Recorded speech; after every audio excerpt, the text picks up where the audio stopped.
Avec nous, on a l'honneur d'avoir avec nous un des pasteurs des louanges de l'église MLK Paris. Il était là tout lors de notre jeûne et prière. Et pour ceux qui étaient là, c'était vraiment les ciels sur la terre, n'est-ce pas?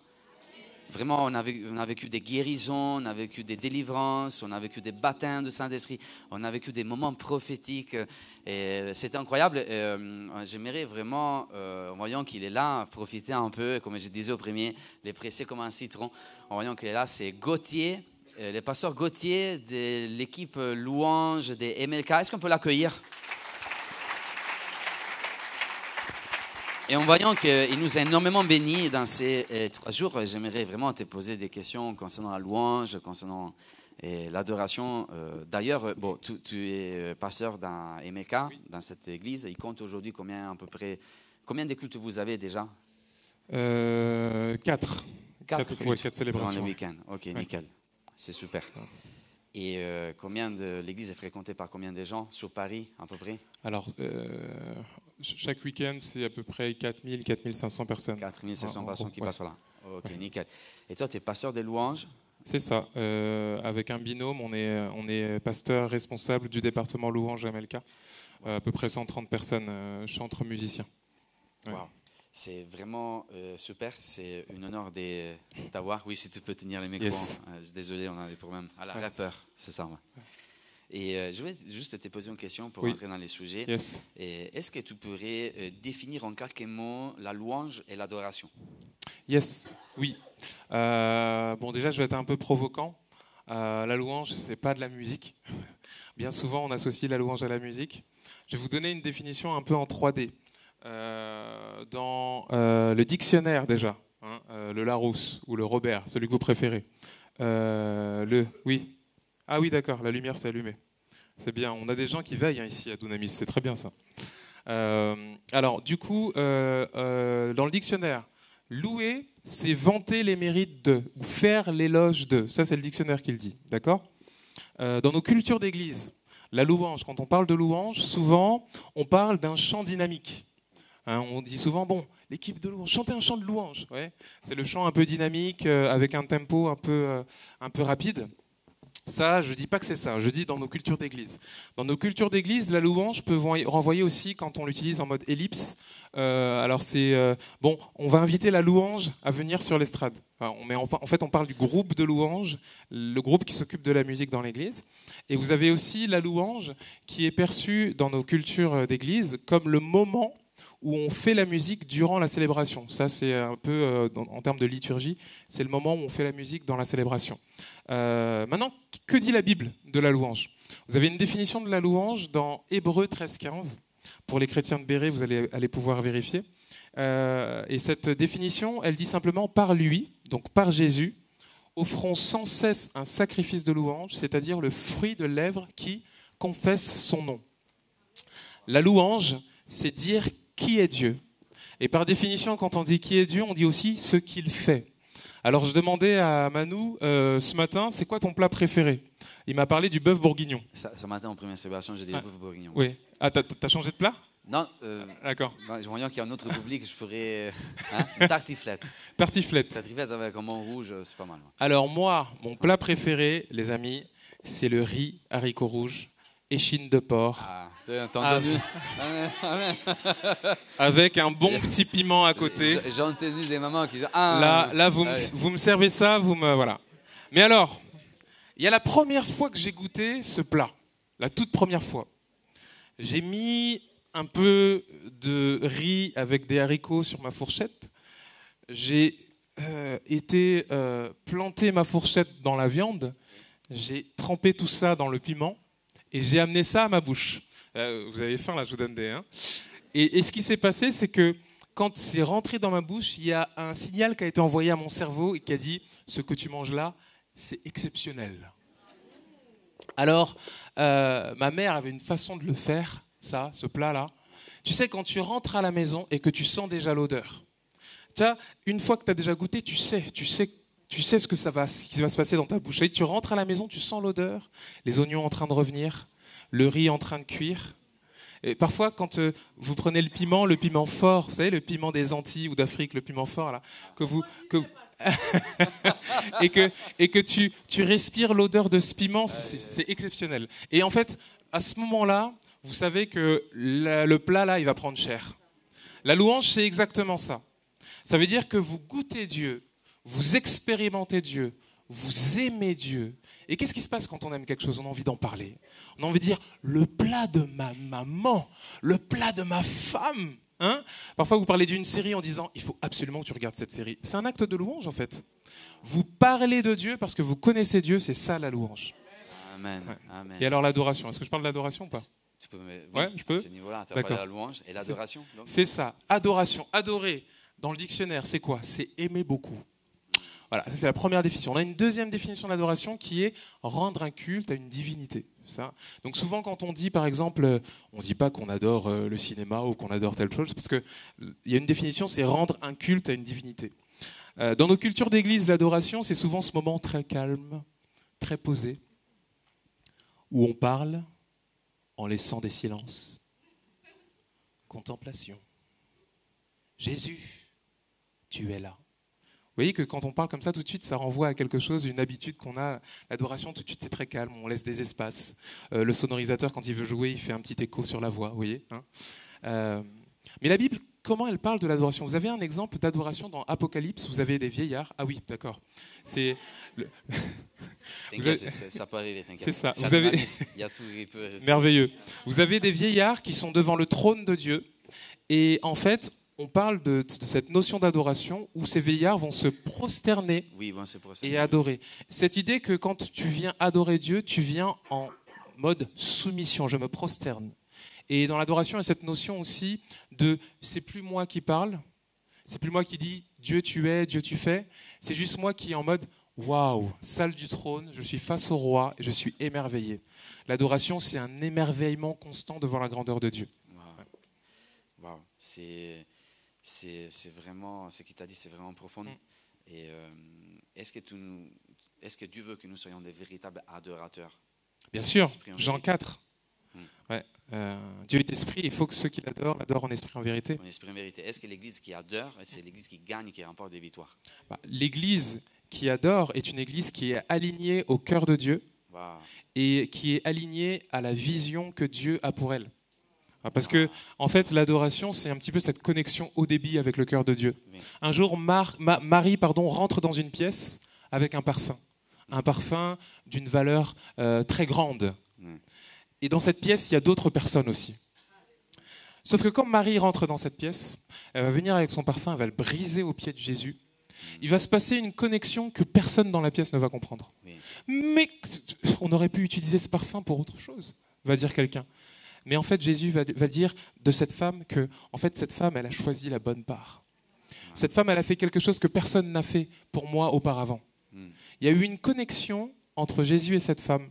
Et ça, c'est l'adoration. Et une église qui adore Dieu est connectée au cœur de Dieu. Il y a une connexion spécifique. Dieu vous dirige dans ses voies, dans sa direction, dans son plan, dans sa destinée. Amen. Amen.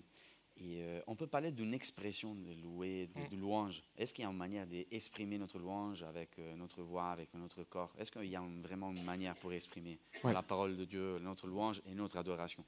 Oui, je pense que on a tendance, dans nos cultures d'église, à souvent réduire la louange à son expression chantée, jouée musicalement. Et c'est vrai que dans les psaumes, on a beaucoup d'exemples de la louange qui est sonore, chantée, jouée.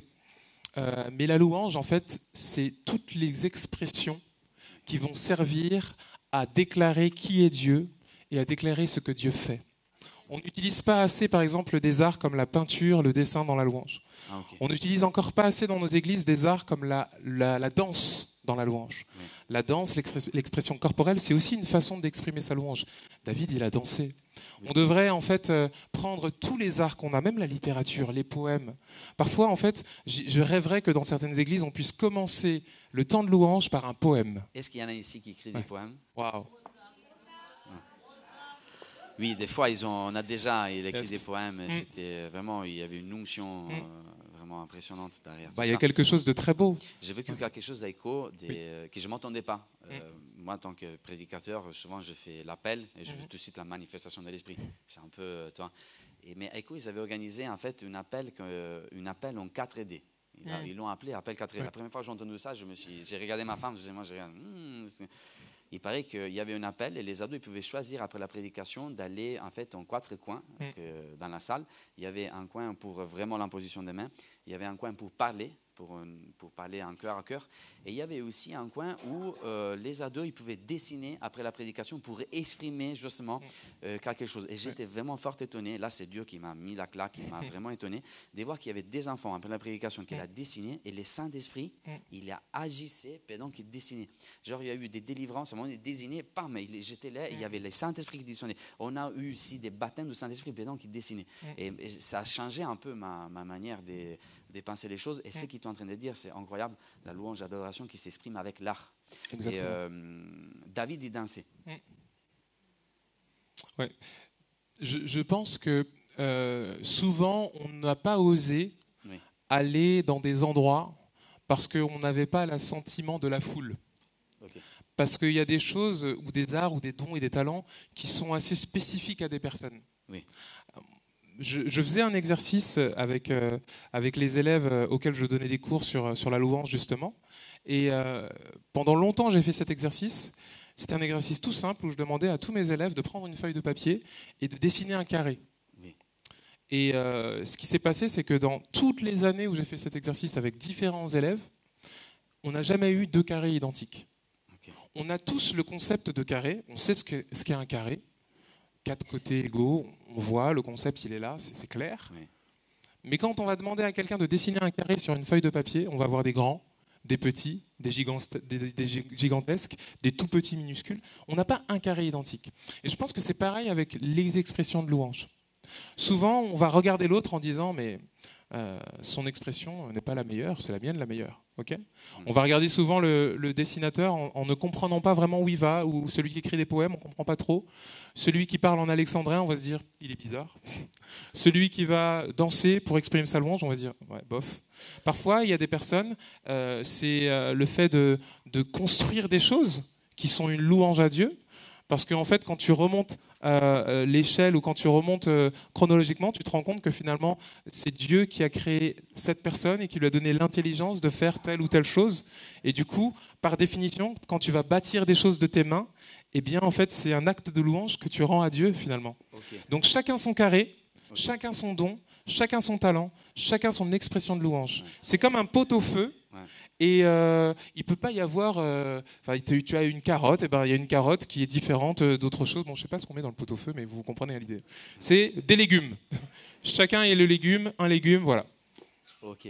Yes. Et bon, merci Seigneur pour les plusieurs expressions de louange et d'adoration. Et moi, j'aime Dieu et j'ai remercié Dieu de voir aussi des fois des frères et des sœurs, des gens qui vraiment, ils adorent Dieu. Et ils sont là et ils l'ont fait même avec la danse. Et vraiment, chapeau. Moi, je ne sais pas. Je n'arrive pas trop bien bouger. Je préfère prêcher et pas chanter. Est-ce que tu arrives un peu, tu es fort dans la danse ou... Alors, bon, écoute, merci Joël pour ce craquement de gorge très significatif. Voilà. Pasteur Joël, mon papa dans la foi, n'est-ce pas ? Chacun ses dons et ses talents. Mais c'est super de voir si quelqu'un veut s'exprimer, on est dans la liberté de pouvoir le faire, car Dieu et le Saint-Esprit agissent dans la liberté. Mais tu sais Manu, même si tu n'exprimes pas ta louange, eh ben en fait, elle s'exprime, même de façon passive. Amen. Un jour, Jésus, il dit, mais en fait, si vous ne me louez pas ou si vous ne voulez pas Dieu, ben, les pierres le feront à votre place. Les pierres, ils feront... Ouais, c'est ça. Oui, mais est-ce que ça veut dire qu'une bouche va pousser sur les pierres et on va voir les pierres qui commencent à chanter ? Non. Je ne pense pas. Je pense que c'est une histoire de filiation. Ouais. La pierre n'est pas née d'elle-même. Oui. La pierre a un créateur. De par son existence, la pierre rend louange à son créateur. Wow. Amen, parce que tu vois un tableau, tu sais qu'il y a un peintre. Oui. Et parce que tu vois le tableau, et ben en fait, tu peux dire, mais quel peintre merveilleux. Il y a dans la nature tout un tas de choses qui rendent gloire à Dieu. Donc il y a une louange, si j'ai bien compris, passive, une louange active. Bien sûr. Donc avec toute notre vie, nous sommes en train de louer et d'adorer Dieu. Effectivement. Même quand on est dans une voiture, nous devons adorer et louer Dieu. Bien même sûr. quand on est au supermarché, nous devons adorer. Mais tu sais quoi, Manu ? Quand tu démarres la voiture, eh ben c'est une louange à Dieu. Amen. Parce qu'il a fallu que Dieu crée un être capable de créer une voiture. Wow. Quand tu utilises ton GPS, ça rend gloire à Dieu. Yes. Et je sais que tu es vraiment hyper pris dans ton boulot dans l'église MLK. Et souvent, c'est vrai que je dois le dire, je dois l'avouer, on a tendance souvent à prier pour les pasteurs. Moi, par exemple, ici dans cette église, il y en a plein qui prient pour moi. Je suis très encouragé, même pendant que je prêche. Il y a une équipe d'intercession. Mais je remarque que les églises, ils ont moins tendance à prier pour les conducteurs de louanges, pour les musiciens. On dirait que les pauvres, les sonorisateurs, les conducteurs de louanges, c'est ceux qui ramassent tout le temps. En vrai, les conducteurs de louanges, ils sont si importants comme un pasteur. Il met en connexion dimanche après dimanche, et mardi après mardi, et journée prière après journée prière, les peuples de Dieu avec Dieu. Et derrière tout ça, il y a un sacrifice, il y a une préparation. Par exemple, dans cette église, les conducteurs de louanges, c'est qu'ils font les dimanches, ils l'ont répété les vendredis. Et ils consacrent leur temps, énormément de leur temps. Ils ont des familles, ils ont des boulots comme les autres. Ils ont des enfants comme les autres. Il y en a qui ont des études comme les autres. Mais eux, ils viennent, ils se préparent pour pouvoir mettre en connexion l'Église avec les Seigneurs. Est-ce qu'il y a un sacrifice derrière ce service à Dieu? Oui, il y a forcément un sacrifice. Parce qu'on apporte à Dieu quelque chose qui va nous coûter.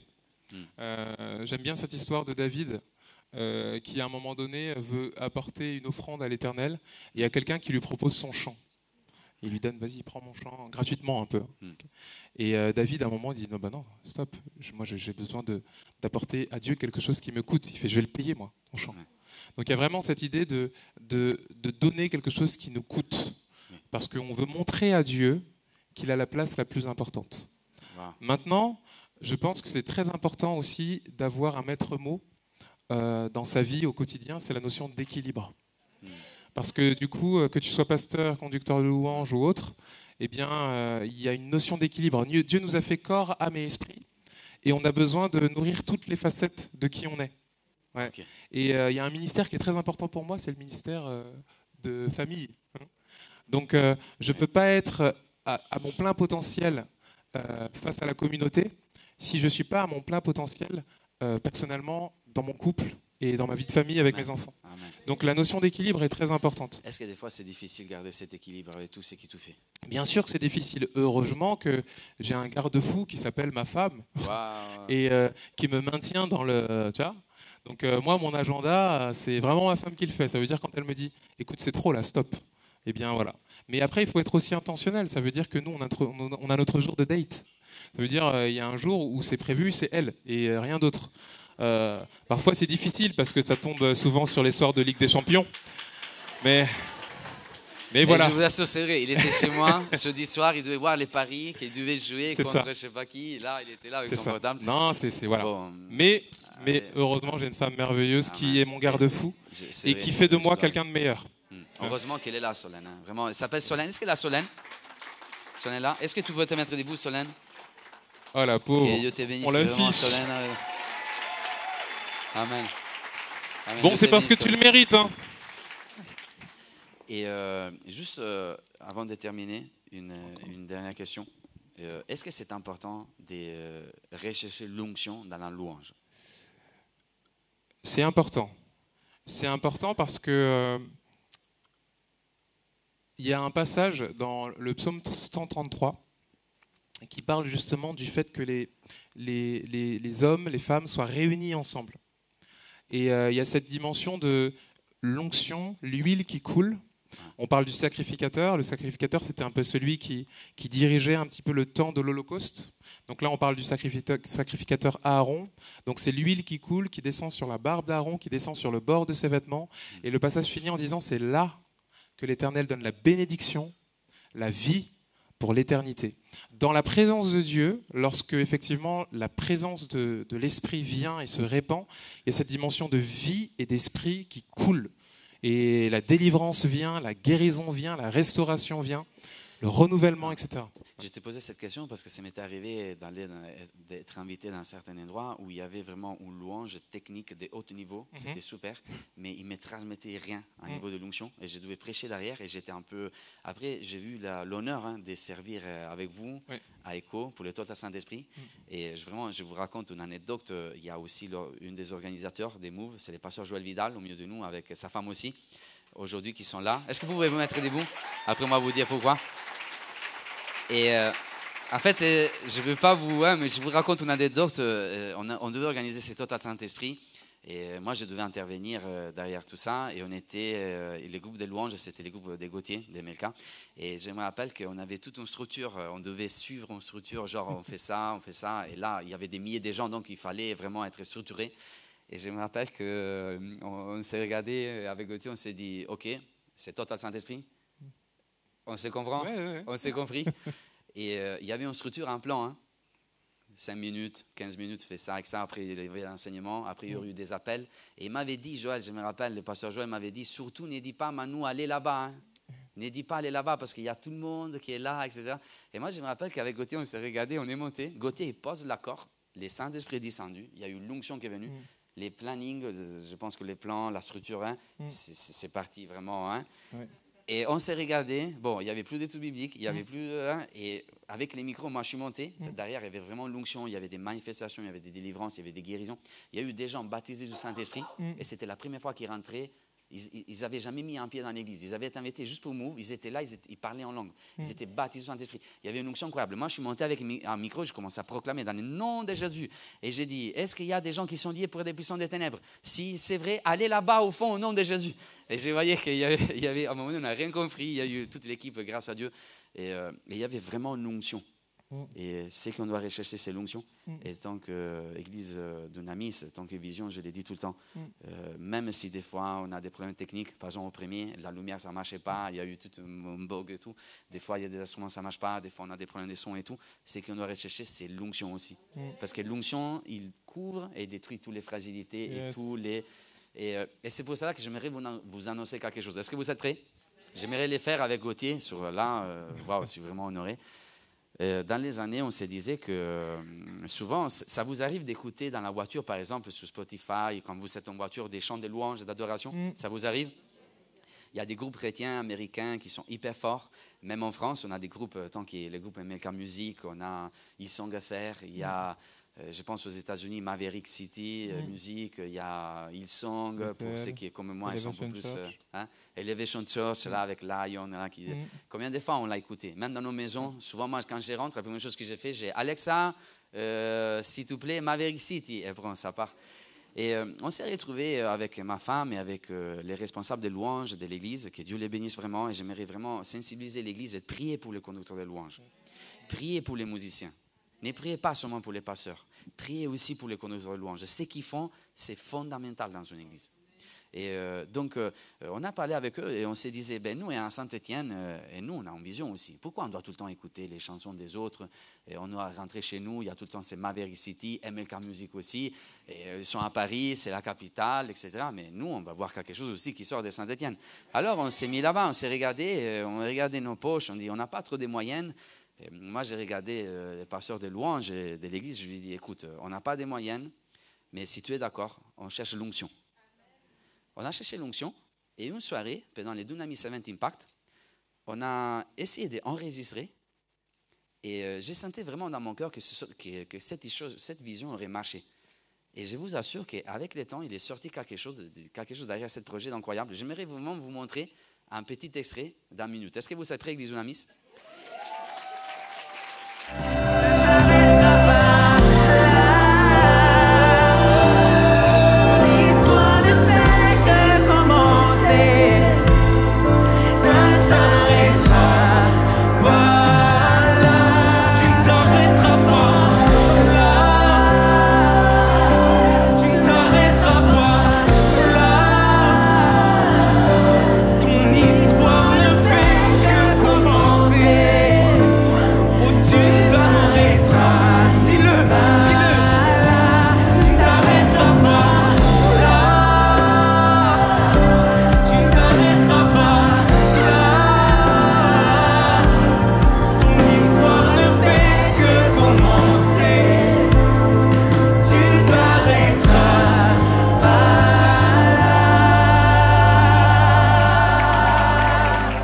La suite, c'est ce soir à 19h sur la chaîne YouTube Dunamis Music, sur toutes les plateformes Spotify aussi. Donc vous pouvez commencer à écouter aussi Dunamis Music. Alors, Il y a cette chanson qui sortira, c'est un cover, et après il y aura une autre chanson qui sortira d'ici 10 jours. Je tiens à remercier aussi tous les travaux qu'il y a eu derrière, parce que j'aimerais me féliciter aussi et bénir les streamings, par exemple, qui sont derrière cette pièce. Tous les dimanches, il y en a 5 qui sont derrière et qui gèrent les streamings pour que sur YouTube, on puisse avoir les prédications, les chansons. Et ces soirées-là, ils étaient tellement stressés et tout.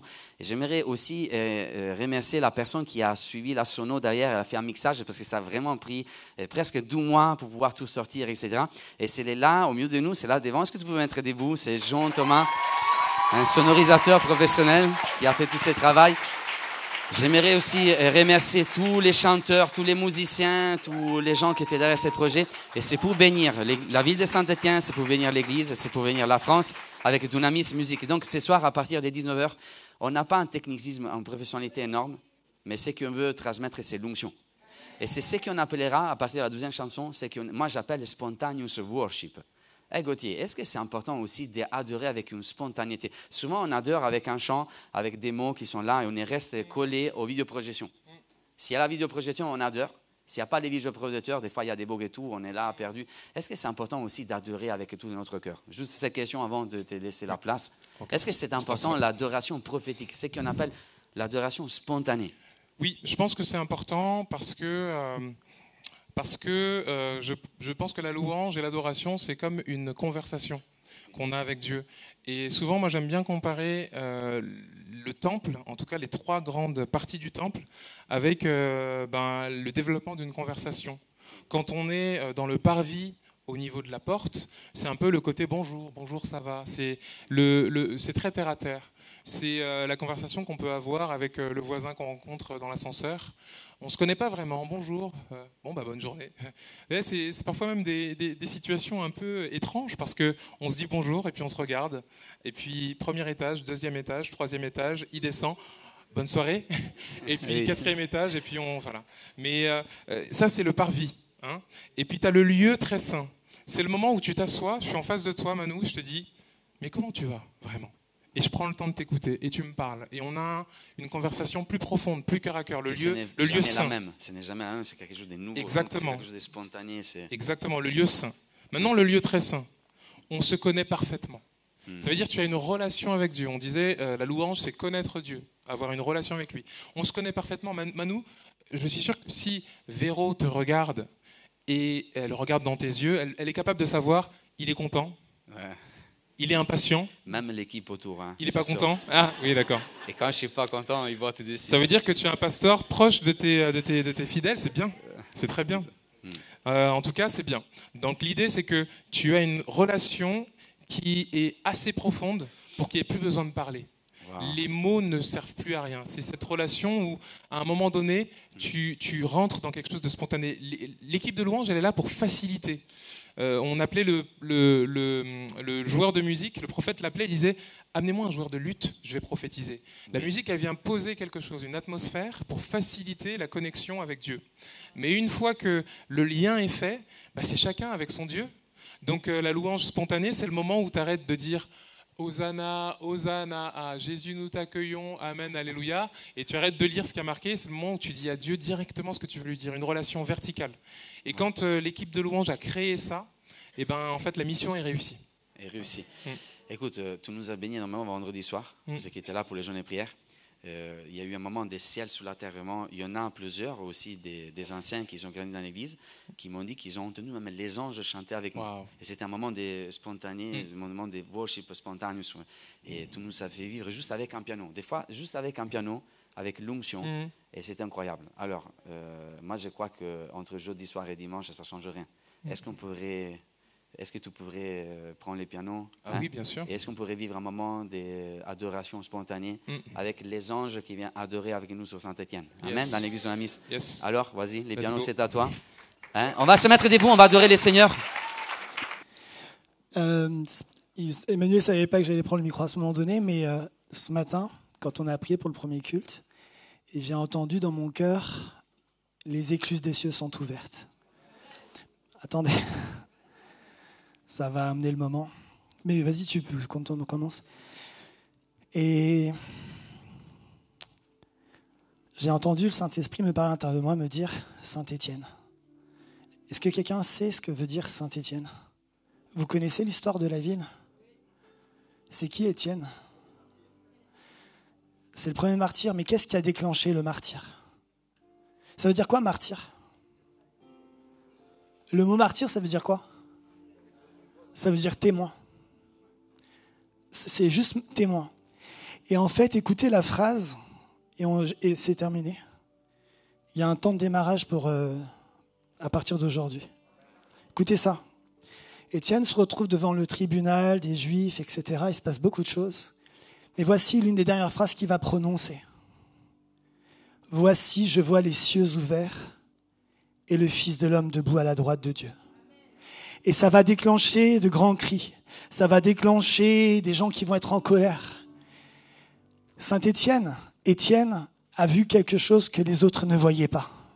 Nous sommes tous dans un même lieu et on a entendu parler des carrés, on a entendu, dans quelques secondes, on va peut-être juste entendre de la musique et voir un homme chanter, ou on peut être des Étienne, à qui Dieu va donner la possibilité de voir au-delà du visible, dans le monde invisible. Et ce que je vois ce matin, c'est que Dieu est en train d'ouvrir les écluses des cieux à cause de l'Église. Alors je voudrais vous inviter à lever vos mains, je voudrais juste prier et on va entrer dans ce temps avec Gauthier. Seigneur, tu l'as déclaré. Voyez si je n'ouvre pas pour vous les écluses des cieux. Nous croyons à cette onction dont Emmanuel et Gauthier viennent de nous parler, de cette huile qui descend d'en haut, de ce feu qui descend d'en haut, de ce qui vient du ciel. Nous croyons à cette écluse qui s'ouvre et à cette eau qui tombe en abondance. Et je veux déclarer pour Dunamis, je veux déclarer pour la ville de Saint-Étienne, je veux déclarer pour la France que quelque chose s'ouvre au-dessus de cette ville pour bénir le pays et les alentours. Parce que cette église est témoin de ce que Dieu est en train de faire. Parce que nous le déclarons ensemble, les cieux sont ouverts. Est-ce qu'on peut le dire ensemble? Les cieux sont ouverts. Et le Fils de Dieu se tient à la droite. Les cieux sont ouverts. Bonjour, j'espère que la prédication vous a plu et qu'elle vous a béni. N'hésitez pas à vous abonner sur notre chaîne YouTube et activer la cloche de notification, à nous suivre sur notre page Instagram ainsi que Facebook. Si vous voulez soutenir notre église et bénir le ministère, n'hésitez pas à cliquer sur le lien qui est en barre d'infos. À la semaine prochaine!